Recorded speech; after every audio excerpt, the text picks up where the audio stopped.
தினம்தோறும் விளக்கேற்ற நல்ல எண்ணெய் இதயம் நல்லெண்ணெய். திருச்சியில் நேற்று நடைபெற்ற பேரறிஞர் அண்ணா அவர்களின் 117வது பிறந்தநாள் விழா மாநாடு நாங்கள் எதிர்பார்த்ததை விட பன்மடங்கு மகத்தான வெற்றியை பெற்றுவிட்டது. மாநாட்டு பந்தலுக்குள்ளே இருந்த அளவுக்கு மாநாட்டுக்கு வெளியிலே, அந்த முகப்புக்கு வெளியிலே நின்றார்கள் என்பதை எல்லோரும் சொன்னார்கள். காவல்துறையினரும் சொன்னார்கள்.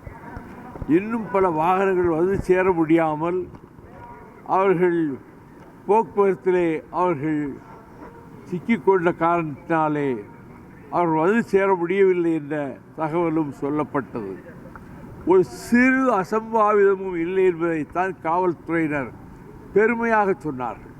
இத்தனை லட்சம் பேர் வந்தும் ஒரு சிறு சலசலப்பு, ஒரு அசம்பாவிதம் எதுவும் நடக்கவில்லை.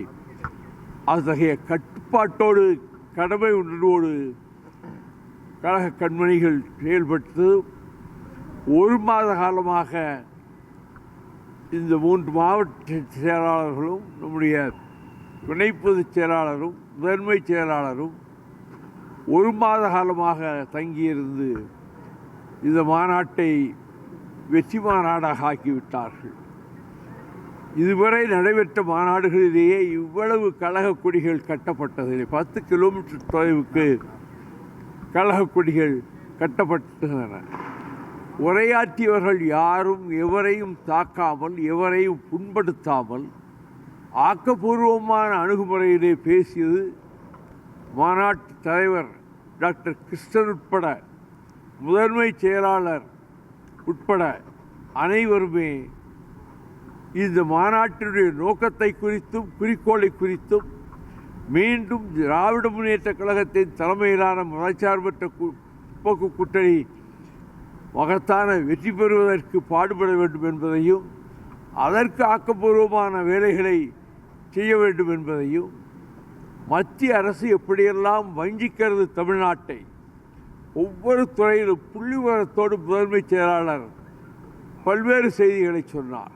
மறுமலர்ச்சி திராவிட முன்னேற்ற கழகம் கடந்த 31 ஆண்டுகளில் சாதித்த சாதனைகளை பட்டியலிட்டு சொன்னதோடு, இந்த மாநாட்டின் மூலமாக கழகத் தோழர்கள் வாக்குச்சாவடி முகவர்களை தேர்ந்தெடுக்கின்ற அந்த பணியிலே ஈடுபட வேண்டும் என்பதையும், அண்ணாவர்கள் 64 கடற்கரையில் 67 பொதுத் தேர்தல் ஒன்றுதான் உங்களுக்கு இலக்காக இருக்க வேண்டும் என்பதற்கு அங்கே வில்வித்தை போட்டி நடந்ததையும், அதில் அர்ஜுனன் ஒருவன்தான் சரியாக பதில் சொன்னான். எனக்கு பார்வைக்கு, என் கண்ணுக்கு வில்லின் நுனியும் பறவையின் கழுத்தும் தெரிகிறது என்று. அந்த கூட்டத்துக்கு நான் போயிருந்தேன். மாநில கல்லூரியினுடைய முதலாம் ஆண்டு பொருளாதார MA மாணவனாக. லட்சக்கணக்கான மக்கள் கூட்டம். ஆனால் அப்பொழுது அண்ணா அவர்கள் அடுத்த கடமை என்ன என்பதை அன்று சொன்னதை மேலும் ஞாபகப்படுத்த முடிந்தது. மாநாட்டிலே இதுவரை வந்து போனவர்கள் பத்திரமாக போய் சேர்ந்திருக்கிறார்கள் என்ற செய்தி தான் எனக்கு மிகுந்த மகிழ்ச்சியை தருகிறது. மறுமலர்ச்சி திராவிட முன்னேற்ற கழகம் ஒரு மறுக்கப்பட முடியாத, தவிர்க்க முடியாத, அசைக்க முடியாத சக்தி என்பதையும், திராவிட முன்னேற்ற கழகத்தை வேரோடு பிடுங்கி எறிய வேண்டும் என்று உள்துறை அமைச்சர், ஹோம் மினிஸ்டர் அமித்ஷா சொன்னதற்கு நான் மிக கடுமையான கண்டனத்தை தெரிவித்தேன்.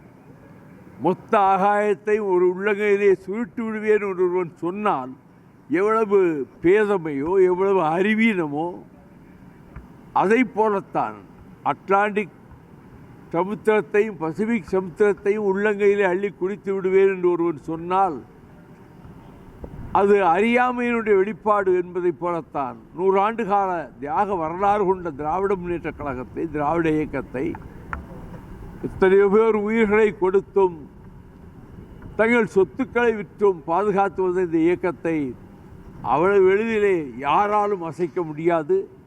மாறாக பாரதிய ஜனதா கட்சி இந்துத்துவ சக்திகளை வேரோடும் வேரடி மண்ணோடும் பெரியார் அண்ணா மண்ணிலே பிடுங்கி எறிவதற்கு நம்முடைய திராவிட இயக்க தோழர்கள் முன்னணியில் நிற்க வேண்டும்.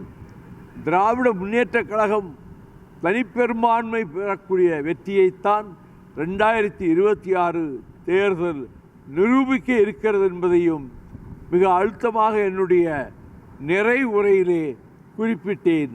மொத்தத்தில் எடுத்த உழைப்பு பாடுபட்ட பாடுகள் அனைத்துக்கும் தக்க பலன் கிடைத்து இயற்கையும் ஒத்துழைத்து சுற்றிலும் மழை பெய்திருக்கிறது. அந்த இடத்திலே மட்டும் மழை பெய்யாமல் அந்த ஒத்துழைப்பும் கிடைத்ததனால் மகாநாடு மாபெரும் வெற்றி பெற்று விட்டது என்ற மகிழ்ச்சியிலே கழகத்தினுடைய அத்தனை தோழர்களும் மிகுந்த பெருமிதத்தோடு இருக்கிறார்கள். இதே உணர்ச்சி உந்துதலோடு அவர்கள் போய் கடமையாற்றுவார்கள் என்று நம்புகிறேன். அதை நாங்கள் மீண்டும் தூண்டிவிட்டு அந்த வேலை வாங்குகின்ற பணிகளிலே நாங்கள் ஈடுபடுவோம். நேற்று காணொலி மாமனிதர் வைகோ அப்படின்ற ஒரு திரையிடப்பட்டாங்க. நீங்கள் பழைய நிகழ்வுகள்லாம் அதில் நிறைய படங்களாக ஒளிபரப்பாச்சு. அதில் இப்போ மறைந்தவர்கள் நிறையா பேர் இருக்காங்க, கட்சியிலேருந்து பிரிந்தவர்கள் நிறையா பேர் அந்த காட்சியில் இருந்தாங்க.